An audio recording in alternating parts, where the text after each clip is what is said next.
नमस्कार दोस्तों, स्वागत है आपका ऑडियो बुक मैन पर, जहां हम लाते हैं आपके लिए महान पुस्तकों के सारांश, वो भी पूरी गहराई और सरलता के साथ। प्रिय श्रोताओं और ज्ञान के जिज्ञासु मित्रों, आपके अपने चैनल पर एक बार फिर आपका हार्दिक स्वागत है। आज हम एक ऐसी यात्रा पर निकल रहे हैं जो हमें जीवन के सबसे गहरे रहस्यों से परिचित कराएगी और जिसका पथ प्रदर्शन करेंगे भारत के महान संत स्वामी विवेकानंद। हम उनके कालजयी ग्रंथ ज्ञान योग से दो महत्वपूर्ण भागों, धर्म की आवश्यकता और माया और भ्रम का सार समझेंगे। ये केवल दार्शनिक विचार नहीं, बल्कि जीवन को जीने का एक ऐसा वैज्ञानिक तरीका है जो आपको अपनी वास्तविक पहचान, इस संसार की प्रकृति और जीवन के उच्चतम लक्ष्यों को समझने में मदद करेगा। तो अपनी आंखें बंद करें या सामने देखें और अपने भीतर झांकने के लिए तैयार हो जाएं, क्योंकि यह यात्रा आपके अंदर ही शुरू होती है। भाग 1, धर्म की आवश्यकता और उसकी सच्ची पहचान। स्वामी विवेकानंद कहते हैं कि मानव जाति के भाग्य निर्माण में जितनी भी शक्तियों ने योगदान दिया है और दे रही हैं, उनमें धर्म के रूप में प्रकट होने वाली शक्ति से अधिक महत्वपूर्ण कोई नहीं है। सभी सामाजिक संगठनों के मूल में कहीं न कहीं यही अद्भुत शक्ति काम करती रही है और मानवता को संगठित करने वाली सर्वश्रेष्ठ प्रेरणा इसी शक्ति से प्राप्त हुई है। अक्सर धार्मिक एकता का संबंध जातिगत, जलवायुगत और वंशानुगत एकता से भी दृढ़तर सिद्ध हुआ है।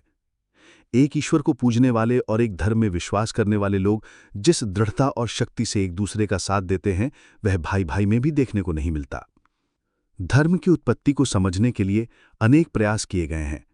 आधुनिक विद्वान दो सिद्धांतों पर कुछ अंश तक सहमत हैं। पहला है धर्म का आत्मा मूलक सिद्धांत, जिसके अनुसार पूर्वजों की पूजा से धार्मिक भावना का विकास हुआ है।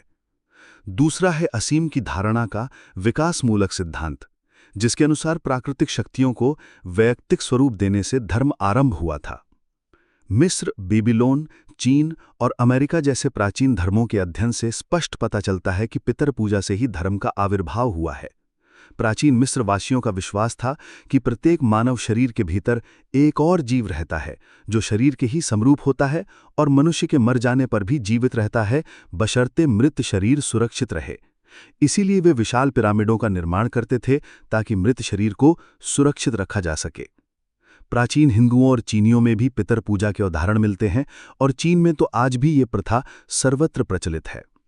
वहीं कुछ विद्वान प्राचीन आर्य साहित्य के आधार पर सिद्ध करते हैं कि धर्म का आविर्भाव प्रकृति की पूजा से हुआ है। ऋग्वेद संहिता में पितर पूजा का उल्लेख नहीं है, बल्कि प्रकृति पूजा के ही चित्र मिलते हैं।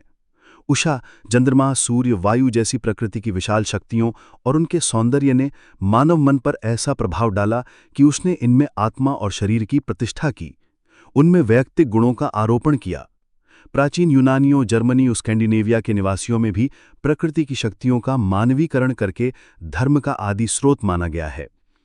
स्वामी विवेकानंद इन दोनों परस्पर विरोधी सिद्धांतों का समन्वय एक तीसरे आधार पर करते हैं, जिसे वे धर्म का वास्तविक बीज मानते हैं।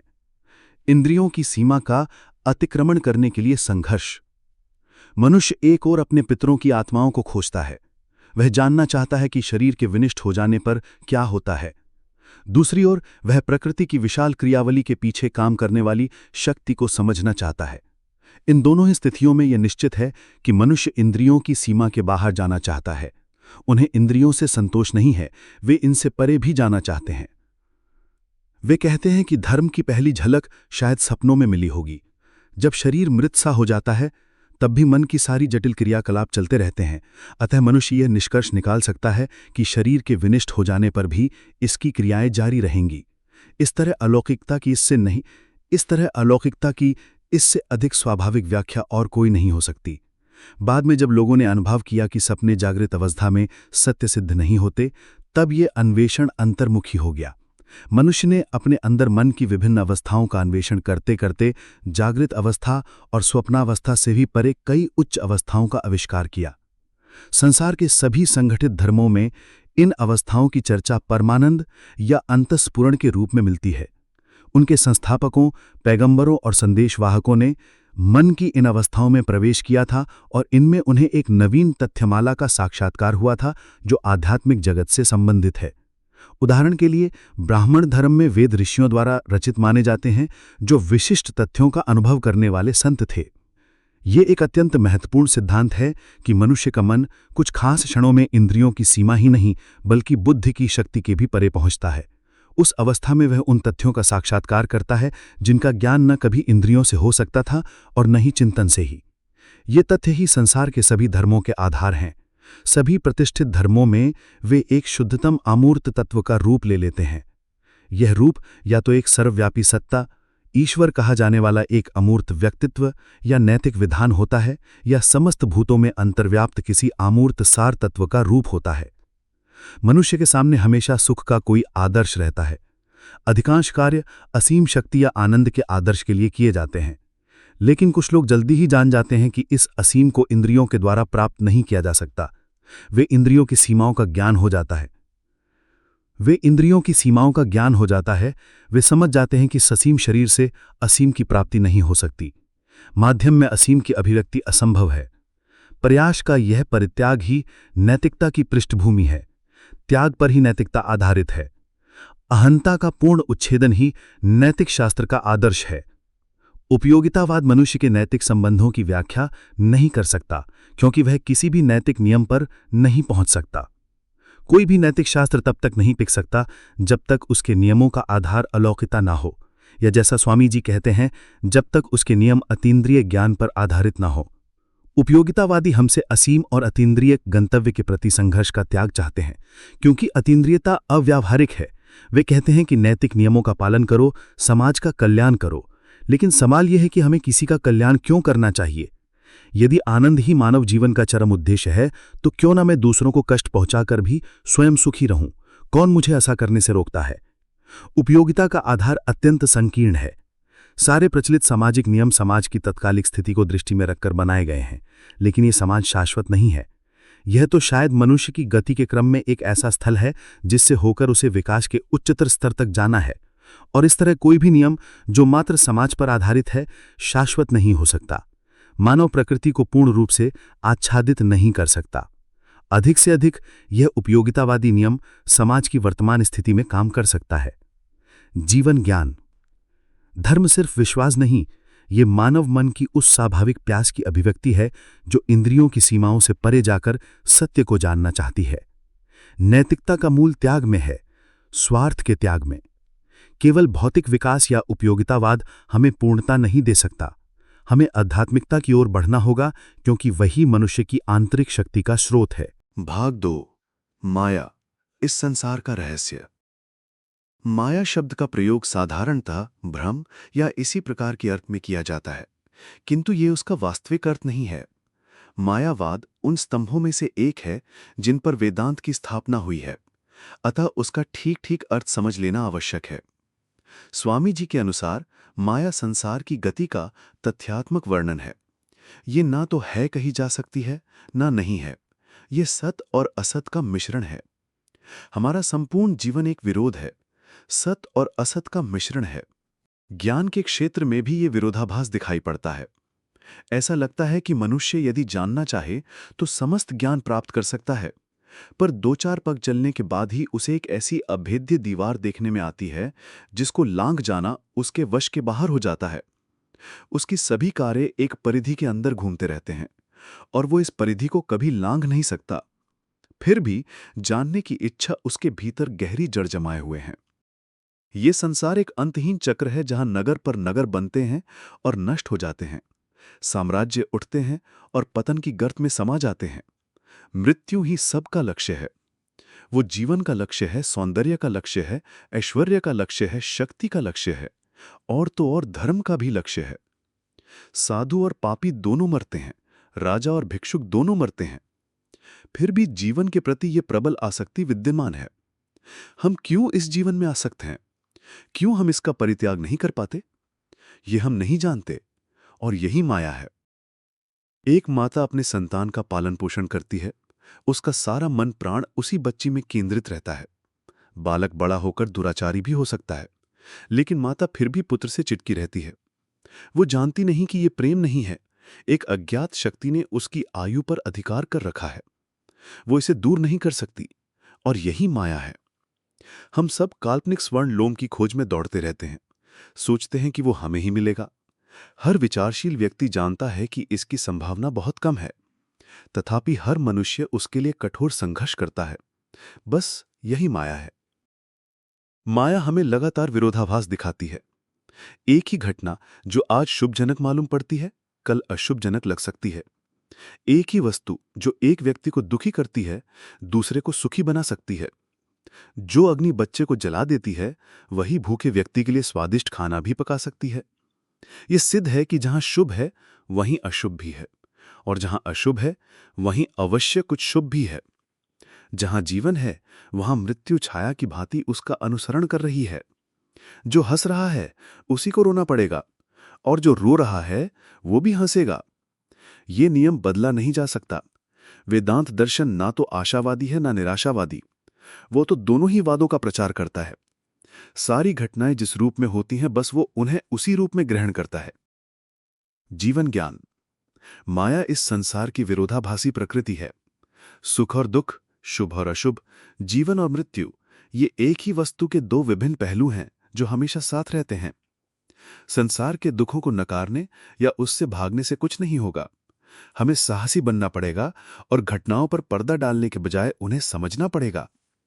ये जानकर कि संसार की गति अपने नियम के अनुसार ऐसी ही है, हम सहिष्णु बनेंगे और दुख अशुभ हमें हमारे संतुलन से विचलित नहीं कर सकेंगे। अद्वैत कहता है कि बुराई छोड़ो और भलाई भी छोड़ो। इसके पीछे ऐसी वस्तु है जो आपका वास्तविक स्वरूप है, जो शुभ और अशुभ दोनों से परे है। इसे जानने पर ही आप पूर्ण आशावादी हो सकते हैं। भाग 3। आत्मा का वास्तविक स्वरूप और पुनर्जन्म का रहस्य। मनुष्य के जीवन में सबसे महत्वपूर्ण प्रश्न ये है कि इस नश्वर शरीर के अंत होने पर क्या कुछ शाश्वत रहता है? जब ये देह धूल में मिल जाती है, तब क्या कुछ जीवित रहता है? ये प्रश्न बार बार पूछे गए हैं और जब तक ये सृष्टि रहेगी, तब तक पूछे जाएंगे। स्वामी जी कहते हैं कि इसका उत्तर हजारों वर्ष पहले ही दे दिया गया था, और तब से अब तक वही उत्तर दोहराया जा रहा है, उसे और अधिक स्पष्ट करके हमारी बुद्धि के समक्ष रखा जा रहा है। हम देखते हैं कि मनुष्य का स्थूल शरीर है, उसके पीछे इंद्रियां हैं, फिर मन, तत्पश्चात बुद्धि, और बुद्धि के भी पीछे आत्मा है। आत्मा शरीर और मन से पृथक है। ये आकाश और प्राण से गठित न होने के कारण अवश्य अमर है। मृत्यु या विनाश का अर्थ है विघटित हो जाना, और जो वस्तु कुछ पदार्थों के संयोग से बनती है, वही विघटित होती है। जो अन्य पदार्थों के संयोग से उत्पन्न नहीं है, वह कभी विघटित नहीं होती, इसलिए उसका विनाश भी कभी नहीं हो सकता। वह अविनाशी है, वह अनंत काल से है, उसकी कभी सृष्टि नहीं हुई। आत्मा स्वयं प्रकाश है, सच्चिदानंद ही आत्मा का स्वरूप है। वह अस्तित्व स्वरूप है, ज्ञान स्वरूप है, सुख स्वरूप है। वह न तो बलवान हो सकती है न कमजोर। ये नहीं कि आत्मा को ज्ञान होता है, बल्कि वह तो ज्ञान स्वरूप है। आत्मा के ये गुण उधार लिए हुए नहीं हैं, बल्कि वे आत्मा का ही स्वरूप हैं। जब इस शरीर का नाश हो जाता है, तब मनुष्य की इंद्रियां मन में लीन हो जाती हैं, मन का प्राण में लय हो जाता है, प्राण आत्मा में विलीन हो जाता है। तब मानव की वो आत्मा मानो सूक्ष्म शरीर अथवा लिंग शरीर रूपी वस्त्र पहनकर चली जाती है। इस सूक्ष्म शरीर में ही मनुष्य के सारे संस्कार या पिछले विचार और कर्मों के प्रभाव वास करते हैं। ये संस्कार सूक्ष्म रूप में विद्यमान रहते हैं और मनुष्य के मर जाने पर भी उसके मन में विद्यमान रहते हैं। वे फिर सूक्ष्म शरीर पर कार्य करते रहते हैं। आत्मा ये सब संस्कार एवं सूक्ष्म शरीर रूपी वस्त्र पहनकर चला जाता है, और विभिन्न संस्कारों की इन विभिन्न शक्तियों का संवेद फल ही आत्मा की भविष्य गति को निर्धारित करता है। वेदांतियों के मत से आत्मा की 3 प्रकार की गति होती है। पहला, जो अत्यंत धार्मिक हैं, वे मृत्यु के बाद सूर्यलोक, चंद्रलोक और विष्णुलोक में उपस्थित होते हैं, जहां उन्हें सर्वज्ञता और सर्वशक्तिमत्ता प्राप्त होती है। दूसरा, जो सकाम भाव से सत्कर्म करते हैं, वे मृत्यु के बाद चंद्रलोक में जाते हैं, जहां वे देव शरीर प्राप्त कर स्वर्ग के सुखों का उपभोग करते हैं। इस भोग का अंत होने पर वे फिर से मध्यलोक में यानी पृथ्वी पर आ जाते हैं। तीसरा, जो अत्यंत दुष्ट हैं, वे मरने पर भूत अथवा दानव हो जाते हैं और चंद्रलोक और पृथ्वी के बीच किसी स्थान में वास करते हैं।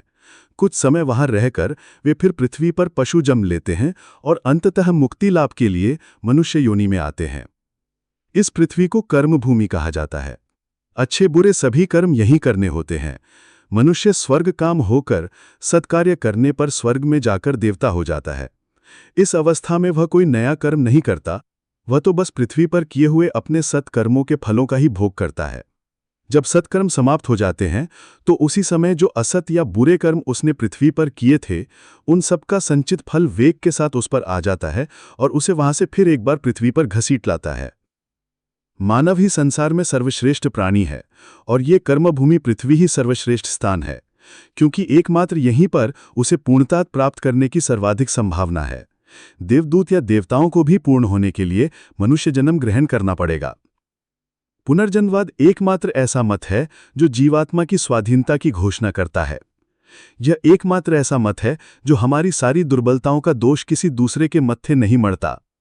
यह मनुष्य की स्वाभाविक दुर्बलता है कि वे अपने दोष नहीं देखता और उन्हें पड़ोसियों, ईश्वर या भाग्य नामक भूत पर लादना चाहता है। लेकिन हम जो बोते हैं बस वही काटते हैं। हम स्वयं अपने भाग्य के विधाता हैं। वायु सदैव बह रही है, लेकिन वही जहाज आगे बढ़ते हैं जिनके पाल खुले होते हैं। ईश्वर की दया सभी के लिए है, उसका उपयोग कैसे किया जाए यह हम पर निर्भर है। जब तुम कष्ट पाते हो तो अपने को ही उसके लिए दोषी समझो और जिसे अपना कल्याण हो सके उसी की चेष्टा करो। जीवन ज्ञान। आप एक अमर शाश्वत आत्मा हैं जिसका न तो जन्म होता है न मृत्यु। आप अपने भाग्य के निर्माता हैं। अपने दोषों के लिए किसी और को दोषी न ठहराएं। यह समझें कि आपके किए गए कर्म ही आपके वर्तमान और भविष्य का निर्माण करते हैं। प्रत्येक विचार और कार्य संचित रहता है और भविष्य को आकार देता है। आप अपने अच्छे कर्मों से अपने भविष्य को उज्जवल बना सकते हैं। वीर बनो, शक्तिशाली बनो, सारी जिम्मेदारी अपने कंधों पर लो। तुम्हारे भीतर ही सारी शक्ति और सहायता विद्यमान है। भाग 4। अद्वैत वेदांत और जीवन का परम लक्ष्य। अद्वैत वेदांत दर्शन और धर्म के क्षेत्र में मानव विचार का चरमतम विकास है। यह जनसमुदाय का धर्म नहीं बन पाया क्योंकि अपनी दुरूहता और अत्यधिक उत्कृष्टता के कारण यह सभी तक पहुंच नहीं सका। अद्वैतवादी कहते हैं कि अगर ईश्वर है तो वह सृष्टि का निमित्त तथा उपादान कारण दोनों है। वो केवल ज्ञाता नहीं अपितु सृष्टि भी है। वो स्वयं ही विश्व है। अज्ञानी लोग जिसे विश्व कहते हैं, वस्तुतः उसका अस्तित्व है ही नहीं। सत्ता केवल एक है और वो अनादि अनंत और शाश्वत शिव स्वरूप है। उसी सत्ता में ही हम ये सारे सपने देखते हैं। आत्मा इन सारी चीजों से परे है, जो अपरमेय है, जो ज्ञात से तथा ज्ञेय से परे है। वही ये मेज है, वही दर्शक है, वही दीवार है, वही सब कुछ है, पर नाम और रूप से रहित। नाम, रूप और शरीर ही जो भौतिक हैं, सारी भिन्नताओं के मूल हैं। अगर तुम नाम और रूप के अंतर को हटा दो तो सारा विश्व एक है। दो की सत्ता नहीं है, बल्कि सर्वत्र एक ही है। तुम और मैं एक हैं। न तो प्रकृति है, न ईश्वर और न विश्व।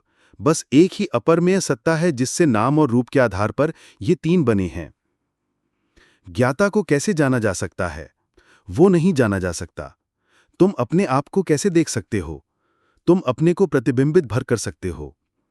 ये सारा विश्व एक शाश्वत सत्ता आत्मा की प्रतिछाया मात्र है। आत्मा तो स्वतः शुद्ध है। यह संपूर्ण विश्व एक एकत्व, एक सत्ता है, भौतिक, मानसिक, नैतिक, आध्यात्मिक, हर दृष्टि से। अद्वैतवाद कहता है, न तो कोई आता है न कोई जाता है। तुम्हारे लिए आना जाना किस प्रकार संभव है? तुम तो अनंत स्वरूप हो, तुम्हें जाने के लिए स्थान कहाँ है? जन्म, मृत्यु, स्वर्ग, नरक आदि ये सब बच्चों जैसा स्वप्न और भ्रम है, जो पूर्ण जीव मुक्त व्यक्ति के लिए एकदम गायब हो जाता है। मनुष्य की आत्मा सर्वव्यापी है। तुम कहाँ जाओगे, कहाँ नहीं जाओगे? आत्मा तो सब जगह है। हम सभी बचपन से शिक्षा पाते हैं कि हम दुर्बल हैं, पापी हैं। इस प्रकार की शिक्षा से संसार दिन पर दिन दुर्बल होता जा रहा है। उनको सिखाओ कि वे सब उसी अमृत की संतान हैं। अपने मन से सर्वदा कहते रहो, मैं ही वो हूं, मैं ही वो हूं। तुम्हारे मन में दिन रात ये बात संगीत की भांति झंकृत होती रहे। स्वामी जी कहते हैं कि यही सत्य है। जगत की अनंत शक्ति तुम्हारे भीतर है। अपने को पवित्र और पूर्ण मानने की आवश्यकता नहीं, क्योंकि आप स्वभावतः पवित्र और पूर्ण हैं। अज्ञान का आवरण ही उसे ढके रहता है। जब वो आवरण धीरे धीरे क्षीण होता है, तब हमारा शुद्ध स्वरूप स्वयं अभिव्यक्त होता है। ज्ञान का फल क्या है? हम देखते हैं सब लोग सुख की खोज करते हैं, पर अधिकतर लोग नश्वर मिथ्या वस्तुओं में उसको ढूंढते फिरते हैं। इंद्रियों में कभी किसी को सुख नहीं मिलता, सुख तो केवल आत्मा में मिलता है। अतः आत्मा में इस सुख की प्राप्ति ही मनुष्य का सबसे बड़ा प्रयोजन है। अज्ञान ही सब दुखों का कारण है। मूलभूत अज्ञान तो यही है कि जो अनंत स्वरूप है वो अपने को शांत मानकर रोता है, चिल्लाता है। जैसे ही मैं अपने को एक क्षुद्र देह समझ बैठता हूं, वैसे ही मैं संसार के अन्य शरीरों के सुख दुख की कोई परवाह न करते हुए अपने शरीर की रक्षा में, उसे सुंदर बनाने के प्रयत्न में लग जाता हूं। उसी क्षण में तुमसे भिन्न हो जाता हूं। जैसे ही ये भेद ज्ञान आता है, वैसे ही वो सब प्रकार के अमंगल के द्वार खोल देता है और सर्वविधि दुखों की उत्पत्ति करता है। वेदांत हमें पहले इस आपातः दिखने वाली माया के जगत का त्याग कर काम करने की शिक्षा देता है। इस त्याग का अर्थ क्या है? त्याग का वास्तविक अर्थ है सब जगह ईश्वर दर्शन। सब जगह ईश्वर बुद्धि कर लेने पर ही हम वास्तविक कार्य करने में समर्थ होंगे। अपनी पत्नी में भी तुम्हें ईश्वर दर्शन करना होगा। संतान का त्याग करने का अर्थ उन्हें सड़क पर फेंक देना नहीं है, बल्कि उनमें ईश्वर का दर्शन करो। इसी प्रकार सभी वस्तुओं के संबंध में जानो। जीवन में, मरण में, सुख में, दुख में, सभी अवस्थाओं में ईश्वर समान रूप से विद्यमान है। केवल आंखें खोलकर उसका दर्शन करो। स्वामी विवेकानंद कहते हैं कि मनुष्य तभी तक मनुष्य कहा जा सकता है जब तक वो प्रकृति से ऊपर उठने के लिए संघर्ष करता है। और यह प्रकृति बाह्य और आंतरिक दोनों है। बाह्य प्रकृति को जीत लेना कितना अच्छा है, कितना भव्य है, पर उसे असंख्य गुना अच्छा और भव्य है आभ्यंतर प्रकृति पर विजय पाना। मनुष्य के मनोवेग, भावनाएं और इच्छाएं नियंत्रित होती हैं, उन्हें जानना ही वास्तविक विजय है। वेदांत का दृष्टिकोण न तो आशावादी है और न ही निराशावादी ही। वो कहता है कि हमारे शुभ और अशुभ दोनों का मूल्य बराबर है। ये दोनों इसी प्रकार हिलमिल कर रहते हैं। संसार ऐसा ही है, यह समझकर तुम धैर्यपूर्वक कर्म करो। अद्वैत हमें जैसा बल देता है वैसा और कोई नहीं देता। जब सारा दायित्व हमारे अपने कंधों पर डाल दिया जाता है, उस समय हम जितनी अच्छी तरह से कार्य करते हैं, उतनी और किसी भी अवस्था में नहीं करते। अपने भाग्य के लिए मैं स्वयं उत्तरदायी हूं। मैं स्वयं अपने शुभ अशुभ दोनों का करता हूं, पर मेरा स्वरूप शुद्ध और आनंद मात्र है। जीवन ज्ञान। आप स्वयं ईश्वर हैं, आप अनंत और सर्वव्यापी हैं। अपने भीतर इस सत्य को पहचानो। जीवन का लक्ष्य केवल ज्ञान प्राप्त करना नहीं, बल्कि उस ज्ञान का अनुभव करना और उसे जीवन में उतारना है। कर्म करो, लेकिन फल की इच्छा से मुक्त होकर। जब वासनाएं पवित्र हो जाती हैं और ईश्वर स्वरूप हो जाती हैं, तब उनका कोई अनिष्ट नहीं होता।